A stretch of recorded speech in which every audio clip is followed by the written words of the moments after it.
From the All Indiana Podcast Network, this is the News 8 Daily 8. Now, the latest news. Kylie Conway has the latest news. The top headlines. News you can use. Please stand by. Sponsored by LCS Heating and Cooling. Now, here's Wish TV's Kylie Conway. Hi, this is Kylie Conway, and this is the News 8 Daily 8 for Thursday, January 21st. Best day of the week comes today weather-wise. Plenty of sunshine and highs in the mid-40s.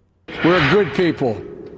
And to overcome the challenges in front of us requires the most elusive of all things in a democracy, unity. It requires us to come together in common love that defines us as Americans. We are undaunted in our belief that we shall overcome, that we will rise up. President Joe Biden is waking up this morning in the White House after a whirlwind inauguration day filled with celebrations. Three of the living former presidents, Barack Obama, George W. Bush, and Bill Clinton, all attended the ceremony. And here's part of their shared message of unity for the country and its new leader. As Americans, we have more in common than what separates us. Mr. President, I'm pulling for your success. Your success is our country's success. You have spoken for us today. Now you will lead for us. And we're ready to march with you. Good luck. God bless you. Obama added that the former chiefs are available to help Biden in any way. And on his first full day in office today, Biden is focusing on the coronavirus pandemic. It's an issue that dominated much of the conversation during the campaign. The pomp and circumstance is over, and now the Biden administration says its first order of business is to set the framework for their plan to end the pandemic. So here are some of the main steps Biden is rolling out in his first 24 hours in office. He started Wednesday with signing executive orders. Biden reversed a decision by the Trump administration to withdraw from the World Health Organization, with Dr. Anthony Fauci becoming the head of the delegation to the WHO. He's also mandating the use of face masks while inside federal buildings and urging state and local governments to do the same. This is part of Biden's 100 days masking challenge, asking Americans to wear masks for 100 days. Additional executive orders are expected today, focusing on the pandemic and guidance on reopening schools and businesses. Biden and his team will also restart public briefings on the pandemic. Former President Donald Trump ended those in April. And finally, the new administration is still discussing the $1.9 trillion coronavirus relief package they hope to get through Congress. Here's Biden's press secretary, Jen Psaki. The issue that he wakes up every day focused on is getting the pandemic under control. The issue he goes to bed every night focused on is getting the pandemic under control. The president will also tap a COVID-19 response coordinator, someone reporting directly to Biden and managing efforts to produce and distribute vaccines and medical equipment. This is all centered around Biden's promise to get 100 million vaccines distributed in his first 100 days in office. And the Department of Homeland Security is pausing some deportations for 100 days. The order is a pledge from Biden. The DHS says it applies to certain non-citizens in hopes of ensuring that the U.S. has a fair and effective immigration enforcement system. There will be an internal review. The department did not give any details about who might be offered a stay in their deportation. The new policy does begin tomorrow. And the new CDC director has extended the eviction moratorium through the end of March. Dr. Rochelle Walensky released a statement writing, "We must act to get cases down and keep people in their homes and out of shelters where COVID-19 can take an even stronger foothold." The CDC order went first into effect in September, and the latest stimulus bill extended the protection until the end of the month. Administration officials say that's not enough. President Biden is now asking Congress to approve a coronavirus relief bill that would provide $35 billion in rent, utilities, and homelessness relief. A historic hearing on Capitol Hill this morning. Former South Bend Mayor Pete Buttigieg faces a Senate panel for his confirmation hearing as Biden's nominee to be Transportation Secretary. And Indiana Senator Todd Young will introduce Buttigieg to the committee. The Senate Commerce, Science, and Transportation Committee will hold that hearing. If confirmed, Buttigieg will be the first LGBTQ cabinet secretary approved by the chamber. The position oversees aviation, highways, vehicles, pipelines, and transit across the country. Biden has proposed $20 billion in additional government assistance to help struggling U.S. transit systems that have seen a decrease in ridership due to the COVID-19 pandemic. The role will also help shape Biden's climate change agenda by working to reduce emissions from the transportation sector. Buttigieg has said on Twitter that, quote, "We must put millions of new electric vehicles on America's roads and that it's time to build public charging infrastructure powered by clean energy." The Senate is making more moves. They confirmed the president's first cabinet nominee approving Avril Haines for Director of National Intelligence. This makes Haines the first woman to lead the U.S. intelligence community, which was approved in the Senate 84-10. The Director of National Intelligence is the president's top intelligence official and leads an agency that coordinates the entire intelligence community, a total of 17 agencies and organizations. The nomination hearing for Buttigieg will start at 10 o'clock this morning. You can watch that live on the Senate Committee's website. We have a link for that on wishtv.com. If you missed it live, you can still find that on our Facebook page and also on wishtv.com. There were symbolic meanings behind some of the fashion choices at the inauguration. Vice President Kamala Harris wore a purple coat and dress. The color often stands for a symbol of bipartisanship and unity. It's possible she wore it in a nod to Shirley Chisholm as well. Harris cites the first black congresswoman as the inspiration for her own career. Chisholm often wore purple during her run for president in 1972. Harris also wore pearls to represent her sorority, Alpha Kappa Alpha. The former first ladies attending the inauguration wore outfits incorporating those themes, too. Laura Bush wore pearls. Michelle Obama wore a plum pantsuit. Hillary Clinton told the Associated Press that she wore purple to send the message that we need to come together. And former President Trump did uphold one Inauguration Day tradition. He left a letter for his successor. CNN reports a Trump aide describes it as a personal note praying for the country's success. President Biden is keeping its contents to himself, at least for now. President wrote a very generous letter. It's because it was private. I will not talk about it until I talk to him, but it was generous. Former Vice President Mike Pence also left a letter for Vice President Kamala Harris. And Pence says he will move back home to Indiana this summer. He revealed the news to friends and family as they greeted Pence and his wife Karen at the airport in Columbus yesterday. Pence's brother, Congressman Greg Pence, was there too. Well, it's bittersweet, right? Happy he's coming home to Columbus, Indiana, where we grew up. Sad that things didn't work out and he wasn't going to be my vice president for the next 4 years. The former vice president is not saying what he plans to do next, but he did tell the crowd he would spend time in both Indiana and Washington before a full-time move back to the state later this year. An organizer of the Proud Boys faces charges for taking part in the U.S. Capitol insurrection. Joseph Biggs was arrested in Central Florida yesterday. According to an FBI affidavit, Biggs posted on Parler ahead of the riot, telling other members of the far-right extremist group to not wear identifiable clothing. The affidavit also says members of the group, including Biggs, wore earpieces to communicate during the violence. Biggs denies knowing anything about a plan to storm the building. A former teacher in Speedway is charged with sexual battery and child seduction. Tyler Carmichael was also a track coach with the district. Prosecutors charged him Wednesday for an alleged incident that happened in November. Investigators say the victim was a former student in Carmichael's 8th grade social studies class. The victim told police Carmichael showed up at a house where she was staying, came on to her and touched her. There is a warrant for Carmichael's arrest. Speedway school officials saw Carmichael submitted his resignation in December. A quick-thinking teacher may have saved lives in a fire on the west side of Indianapolis. According to the Wayne Township Fire Department, Kenneth Weaver was teaching a virtual class for St. Anthony Catholic School when a 10-year-old student said he had to go because his house was on fire. Then the boy pointed his camera at the flames.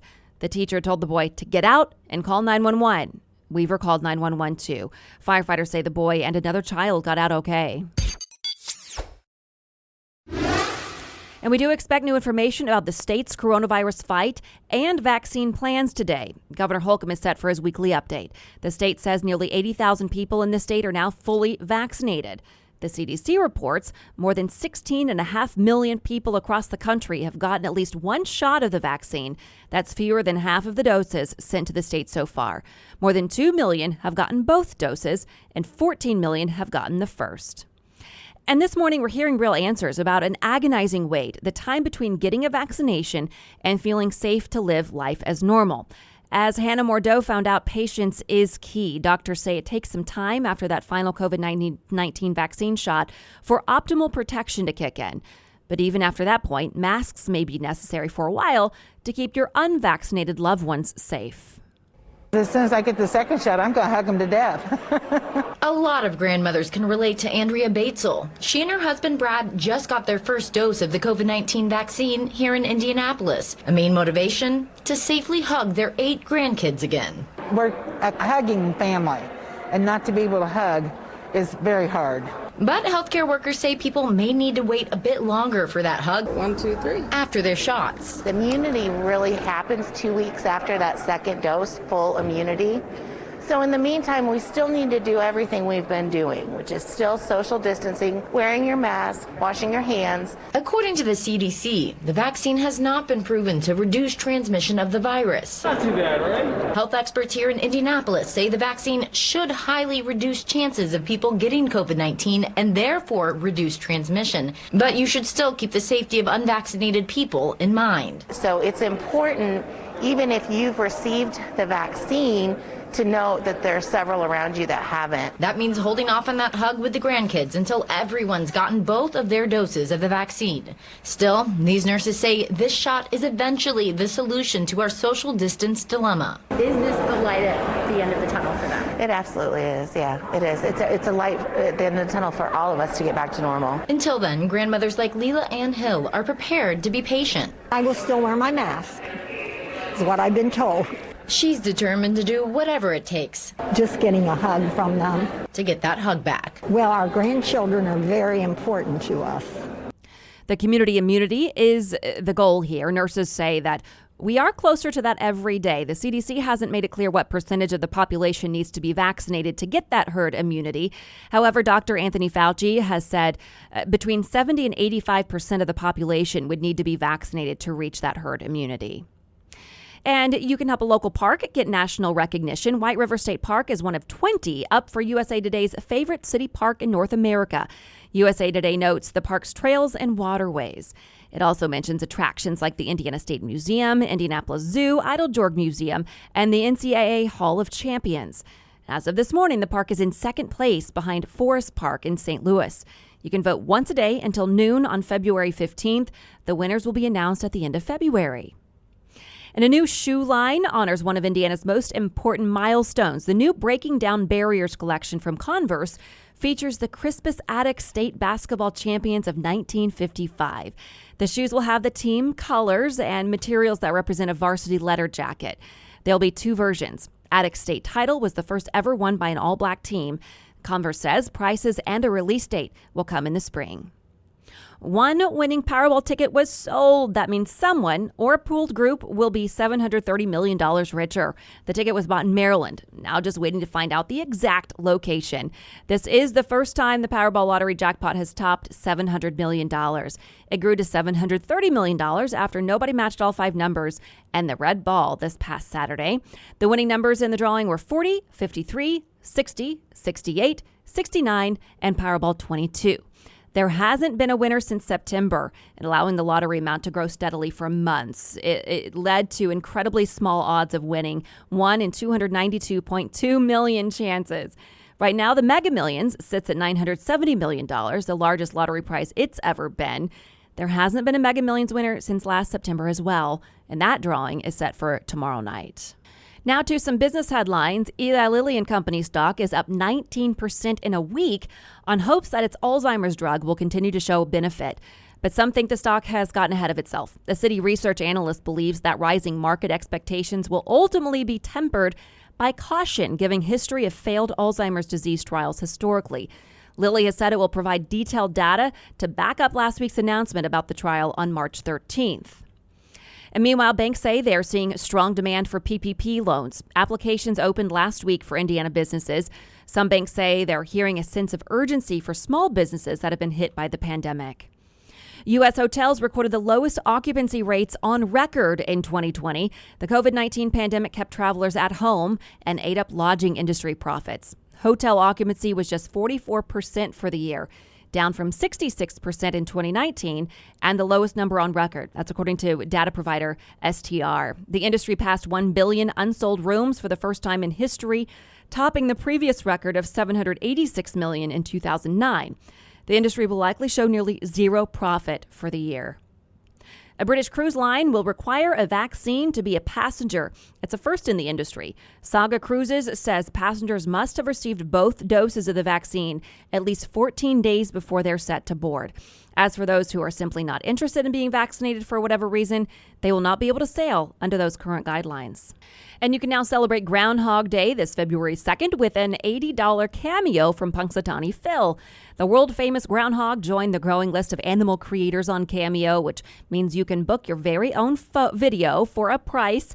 It's a video-sharing platform that allows people to pay for customized videos from actors, musicians, athletes, political commentators, and, of course, animals. And the Colts are back to the drawing board looking for a starting quarterback. As we reported yesterday, Phillip Rivers is hanging up his jersey for good. It broke during daybreak yesterday, that news. Our Colts insider, Zach Kiefer, explained Rivers' decision to retire.